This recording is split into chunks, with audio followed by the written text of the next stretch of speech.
সকলোকে পুনৰবাৰ স্বাগতম জনাইছোঁ। জন্মাষ্টমী উপলক্ষে মই এটা সৰুকৈ ব্লগ বনাইছিলোঁ, মানে সাধাৰণ ব্লগ আৰু মানে তথাপিতো আমিনো জন্মাষ্টমী ঘৰতে কেনেকৈ উদযাপন কৰিছিলোঁ সেয়াকে আপোনালোকৰ লগত শ্বেয়াৰ কৰিবলৈ লৈছোঁ।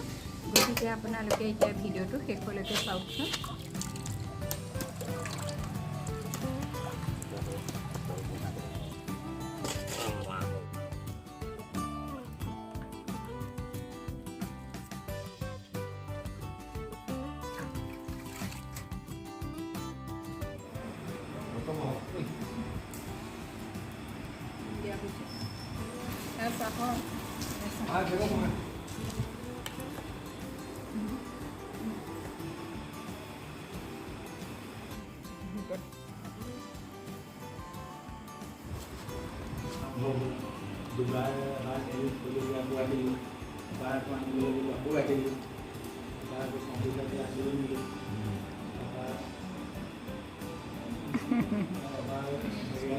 Essa roupa okay তো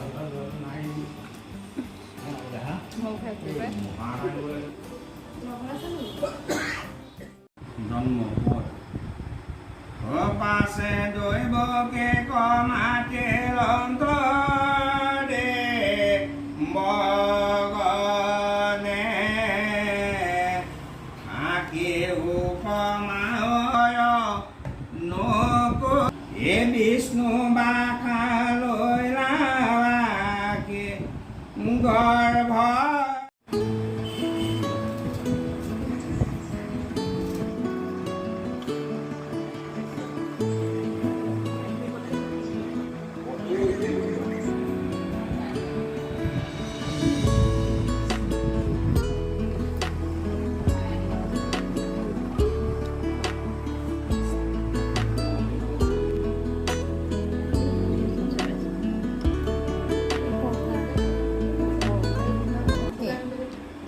একো নহয়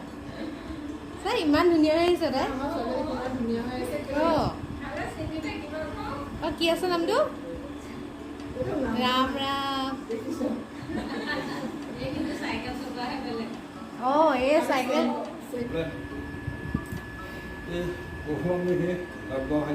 ৰাইচাই নিজৰ সমানে কপোৱাৰ হ'ব পাৰে নিজৰ দ্ৰব্য নিজৰ পচন্দ কৰি কৃপাকে নিশ্চিত গ্ৰহণ কৰি কৃপামূল বুদ্ধি কৃপা কৰিব লাগে এইখিনি প্ৰাৰ্থনা আমি জনোৱা হৈছে প্ৰভু আৰু হয় এয়া আমাৰ আজৰি সকলো এতিয়া আমাৰ ভকতসকল চব ঘৰা ঘূৰি গ'ল আমি এয়া চব ভিতৰলৈ কঢ়ি আহিছে আমাৰ ৰাহি হোৱা বস্তু ভিতৰলৈ কঢ়ি আহিছে বাকী ৰাইজ ঘৰ লাইটটো অফ কৰিলে হ'ব দিয়া বাই ই বাৰু ই চুইয়া পিন্ধি আছিলে দেই এয়া ৰৈছে আজি ভাগৰে যুগৰে দিনত 4 গাঁৱত জন্মাষ্টমী খাইছেগৈ ইয়াত হেৰি নামঘৰ এতিয়া ঘৰত আকৌ আমাৰ গাঁৱৰ নামঘৰটো আছে তালৈও যাওঁ বুলিলে যাব পাৰি জন্মাষ্টমী আদায় নাই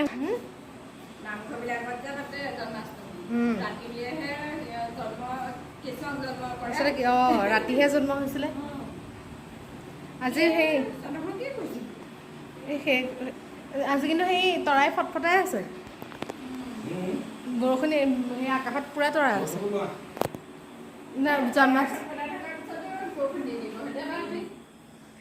জন্মাষ্টমীত আকৌ অকণমান সেই বৰষুণ লাগেও ন তেতিয়াহে মানে হেৰিটো আহে নাই লাইট অফ এতিয়া বাই বাই ভিতৰলৈ যাওঁ এতিয়া আকৌ বাকী ভিতৰ পেট পূজাটো কৰিব লাগিবই